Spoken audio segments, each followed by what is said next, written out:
పెళ్లి కాని యువకులు మద్యం తాగితే 5,000 రూపాయల జరిమానా. తమిళనాడులోని వెలుండమావిడై గ్రామంలో మద్యపాన నియంత్రణకు మత్స్యకార సంఘం పెద్దలు వినూత్న నిర్ణయం తీసుకున్నారు. ముఖ్యంగా పెళ్లి కాని యువకులు మద్యం సేవించకుండా కట్టడి చేసేందుకు కొత్త నిబంధనలు అమల్లోకి తీసుకొచ్చారు.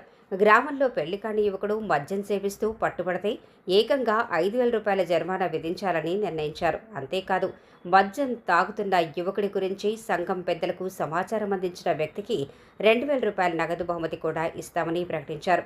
యువత మద్యానికి బానిస కాకుండా చూడటంతో పాటు వారి భవిష్యత్తును కాపాడటం, గ్రామంలో ప్రశాంత వాతావరణాన్ని కొనసాగించడమే ఈ నిర్ణయం వెనుక ప్రధాన ఉద్దేశమని మత్స్యకార సంఘం పెద్దలు చెబుతున్నారు. అయితే ఈ నిబంధనలు పెళ్లైన పురుషులకు పూర్తిగా వర్తించవని తెలిపారు.